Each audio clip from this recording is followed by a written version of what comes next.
some of yesterday's, a lot of the past couple of days work's been a little sketchy, so I was just gonna get on and work a few of these out and hopefully hope you understand where we can get finished up with this.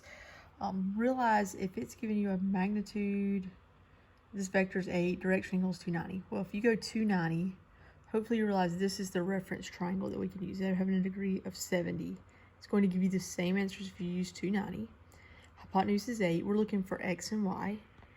Then on this one, 60, so that was pretty easy when you draw in. There's your x and y and 6. And some of y'all realize, hey, this is 3 square root of 3. But if you don't catch that, what we're basically going to write out is, okay, what is the x value for these things combined? Well, let me write in this first. Going back to my blue triangle, if I need to find x, do you agree that I would use the cosine? So what I'm going to write down is the cosine of x. Sorry, not cosine of x. The cosine of 70 is equal to x over 8. So if I'm going to solve that, I'm going to get x equals 8 cosine 70. Same thing if I was going to do the red triangle.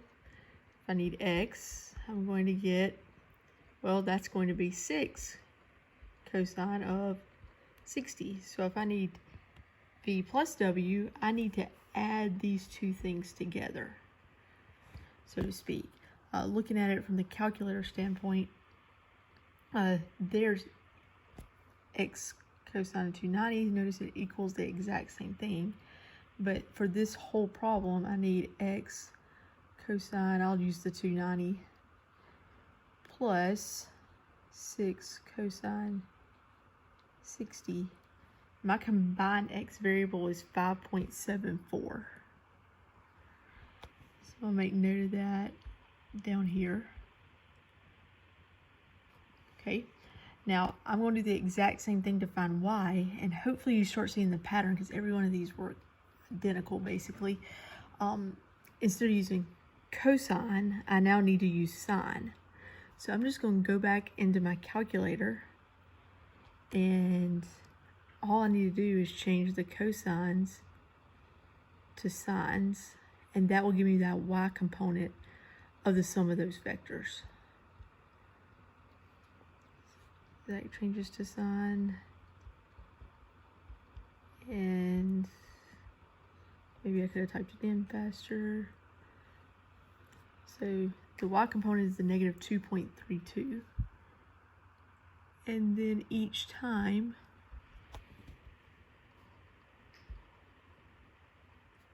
I'm going to use Pythag to find my new magnitude. And I'm going to use the inverse tangent each time. And you can use other things also to find this direction. So I'm going to erase this off.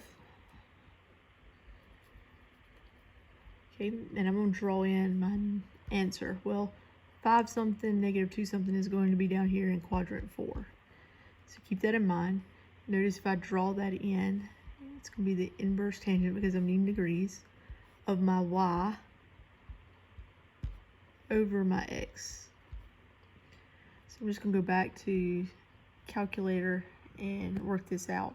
So I'm just going to type in the square root of 5.74 squared plus 2.32 squared. I'm not going to even fully type it in that negative because when I square it, it's going to go away anyway.